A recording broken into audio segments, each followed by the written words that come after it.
Hi friends, প্রতিদিনের মতো আজকেরও চলে এসেছি নতুন একটি রেসিপি নিয়ে। আজ বানাবো পালক পনির, তাও আবার একদম ধাবা স্টাইল। আমার মুখের কথায় বিশ্বাস করার কিন্তু কোনো দরকার নেই, একবার জাস্ট বানিয়ে দেখুন। এটা এতটাই মজার হয়, আপনি বারবার বানাবেন। তাহলে চলুন দেখে নিন একবার রেসিপিটি। এই রান্নাটা আমি একজনের কাছ থেকে শিখেছি, তিনি একটি ধাবাতে কাজ করেন। এখন এই রান্নাটা করার জন্য প্রথমেই লাগবে পালং শাক। যেহেতু পালক পনির, কিছুটা পালং শাককে আমি পরিষ্কার করে ধুয়ে নিয়েছি। এখন একটা কড়াইতে দিয়ে দিয়েছি কিছুটা জল। জলটা গরম হলে পালং শাকটা তার মধ্যে দিয়ে দিচ্ছি। এর মধ্যে আপনারা 1 চামচ চিনি দিয়ে দিতে পারেন এই জলের মধ্যে, তাহলে পালং শাকের কালারটা কিন্তু খুব সুন্দর থাকবে। 1 থেকে 1.5 মিনিটের বেশি এটাকে সেদ্ধ করার কোনো প্রয়োজন নেই। মিনিট খানেক বা 1.5 মিনিট মতো সেদ্ধ করলেই এটা হয়ে যাবে। এখন এটাকে তুলে নিয়ে সঙ্গে সঙ্গে ঠান্ডা জলে ধুয়ে নেব, তাহলে এর কালারটা খুব সুন্দর থাকবে। দেখতে পাচ্ছেন কালারটা খুবই সুন্দর আছে। সেই সঙ্গে নিয়েছি ধনেপাতা আর নিয়েছি 3টে কাঁচা লঙ্কা। এগুলোকে একটা পেস্ট বানিয়ে নেব। আর এখানে নিয়েছি পনিরটাকে এভাবে আমি চৌকো চৌকো করে কেটে নিয়েছি। এখন একটি প্যানের মধ্যে দিয়ে দিলাম সাদা তেল।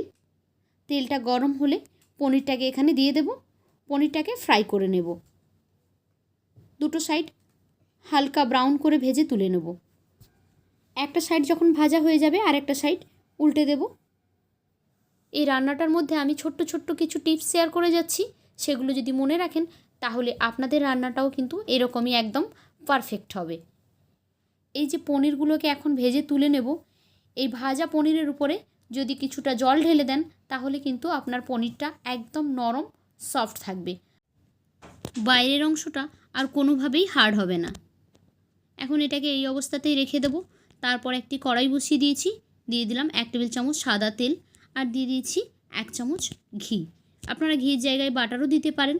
দিয়ে দিলাম একটা তেজপাতা, 1 টুকরো দারচিনি আর 2টো এলাচ। যখন এর থেকে খুব সুন্দর একটা স্মেল আসবে দিয়ে দিলাম এর মধ্যে একটা পেঁয়াজ বাটা।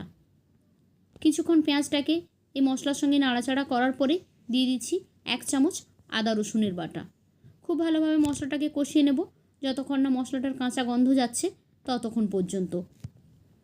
পেঁয়াজ রসুনের কাঁচা গন্ধ চলে গেলে এর মধ্যে অ্যাড করে দিচ্ছি একটা টমেটো কুচি।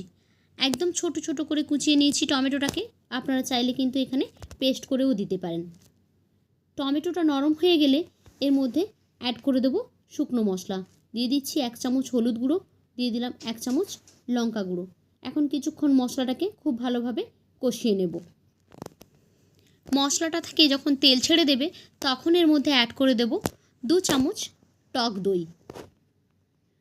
টক দইটা দেওয়ার সময় গ্যাসটা একদম বন্ধ করে দেবেন, অথবা একেবারে লো ফ্লেমে দিয়ে দেবেন, না হলে দইটা ফেটে যেতে পারে। এবারে মশলাটাকে আবারও কিছুক্ষণ কষিয়ে নিচ্ছি। 2 মিনিট মতো মশলাটা কষিয়ে নিয়েছি। এখন মশলা থেকে তেল ছাড়তে শুরু করে দিয়েছে। যখন মশলা থেকে তেল ছেড়ে দেবে তখন এই পর্যায়ে আমরা অ্যাড করে দেব আগে থেকে তৈরি করে রাখা পেঁয়াজ, ধনেপাতা আর কাঁচা লঙ্কার পেস্ট। কালারটা দেখুন কতটা সুন্দর হয়েছে। আমি যেভাবে বললাম এভাবে যদি আপনারা পালং শাকটাকে পেস্ট করেন কালারটা কিন্তু খুব সুন্দর আসবে। পালং শাকটা দিয়ে আবারও কিছুক্ষণ কষিয়ে নিচ্ছি। মোটামুটি মশলাটা কষাতেই যা সময় লাগে, দিয়ে দিচ্ছি স্বাদ অনুযায়ী লবণ। মশলা কষানো হয়ে গেলে খুব বেশি সময় লাগে না এই রান্নাটা করতে। এখন এটা যখন খুব ভালোভাবে কষানো হয়েছে আমি দিয়ে দিচ্ছি এখানে 2 চামচ ফ্রেশ ক্রিম। ফ্রেশ ক্রিমের পরিবর্তে আপনারা কিন্তু দুধের যে মালাইটা হয় সেটাও দিতে পারেন। দিয়ে দিলাম 1 চামচ বাটার। চাইলে আপনারা ঘিও এখানে অ্যাড করতে পারেন। গ্রেভিটা দেখুন খুব সুন্দর হয়ে গেছে। এখানে এই পর্যায়ে অ্যাড করে দেব আগে থেকে ভেজে রাখা পনিরগুলো। মশলাটা একদমই কষানো হয়ে গেছে। পনিরগুলো দিয়ে দিচ্ছি এখানে। পনিরগুলো দিয়ে একটু নাড়াচাড়া করেই কিন্তু এটাকে আমরা ঢেকে রান্না করতে বসিয়ে দেব। 5-6 মিনিট মতো এটাকে আমি ঢেকে রান্না করে নেব। এই যে দেখুন উপর থেকে তেল ছেড়ে দিয়েছে, রান্নাটাও আমার একেবারেই কমপ্লিট হয়ে গেছে। এর টেস্টটা আরেকটু বাড়ানোর জন্য এখানে আমি একটা তড়কা তৈরি করে নিচ্ছি।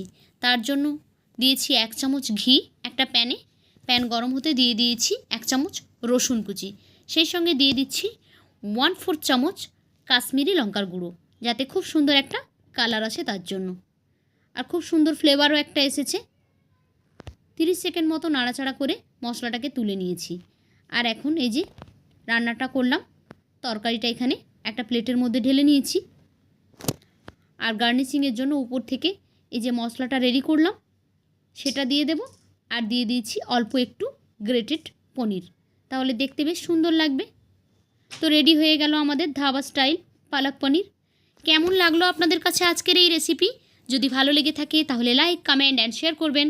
আর এই রকমই নিত্য নতুন রেসিপি পেতে আমার চ্যানেলটিকে সাবস্ক্রাইব করে বেল আইকনে ক্লিক করে নোটিফিকেশান অন করে দেবেন, তাহলে যখনই আমি কোনো নতুন ভিডিও আপলোড করব সেই ভিডিওর নোটিফিকেশান পৌঁছে যাবে সবার আগে আপনাদের ফোন। তো আজকের মতো এই পর্যন্ত, ফিরে আসবো আগামীকাল নতুন একটি ভিডিও নিয়ে। ততক্ষণ সবাই ভালো থাকুন, টাটা।